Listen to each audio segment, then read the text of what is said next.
આગાહીની વચ્ચે વડોદરામાં વરસાદી માહોલ છે। વડોદરાના શિનોરમાં ધોધમાર વરસાદ ખાબક્યો। શિનોર, સેગવા, સાધલીમાં વરસાદી માહોલ જામ્યો છે। મીઠોળ, ઉતરાજ, ટિમ્બરવામાં વરસાદ વરસી રહ્યો છે।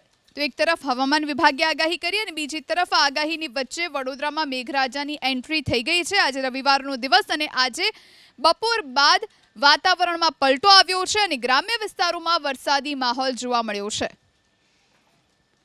સમાચાર વલસાડથી પ્રાપ્ત થઈ રહ્યા છે। વલસાડમાં પણ ઔરંગા નદીનું રૌદ્ર સ્વરૂપ જોવા મળી રહ્યું છે। વલસાડમાં ઉપરવાસ અને જિલ્લામાં ભારે વરસાદથી ઔરંગા નદીનું રૌદ્ર સ્વરૂપ નજરે પડી રહ્યું છે। ભાગડા ખુર્દ ગામ નજીકના વિસ્તારમાં વરસાદી પાણી ફરી વળ્યા છે। વલસાડના કાશ્મીરાનગરમાં પાણી ભરાવવાની શરૂઆત થઈ ગઈ છે।